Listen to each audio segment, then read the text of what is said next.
Pope Francis on Friday called for a church that was less strict and more compassionate towards imperfect Catholics, such as those who divorced and remarried, saying no one can be condemned forever.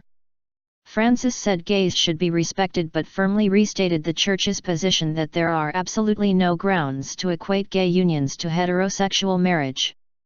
In a 260-page treatise called Amoris Laetitia, The Joy of Love, one of the most eagerly awaited pronouncements of his pontificate, Francis quoted Martin Luther King, Argentine poet Jorge Luis Borges and even the 1987 Danish cult film Babette's Feast to make his case for a more merciful and loving church.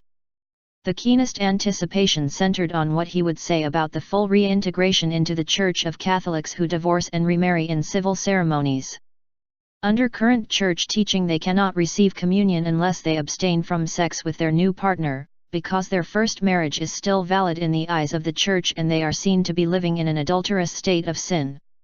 The number of divorces has risen markedly in recent decades in most of the leading economies grouped in the OECD. About 42% of marriages in England and Wales ended in divorce in 2013, according to an estimate by the UK Office for National Statistics. No one can be condemned forever, because that is not the logic of the gospel. Here I am not speaking only of the divorced and remarried, but of everyone, in whatever situation they find themselves, the Pope said.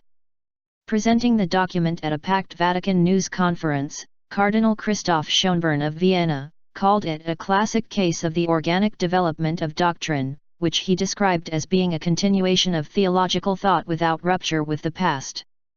Progressives have proposed the use of an internal forum in which a priest or bishop work with a Catholic who has divorced and remarried to decide jointly, privately, and on a case-by-case basis if he or she can be fully reintegrated and receive communion.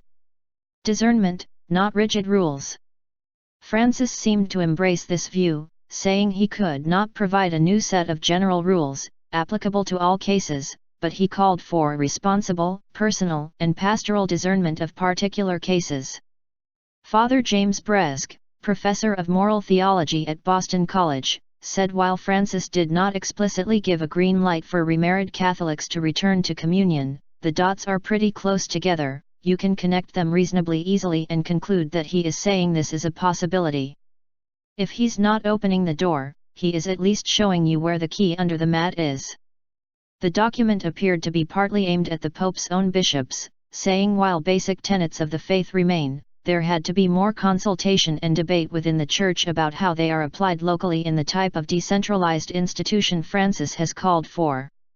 Francis said he understood those conservatives who prefer a more rigorous pastoral care which leaves no room for confusion, but the Church should be more attentive to the good that can be found in the midst of human weakness.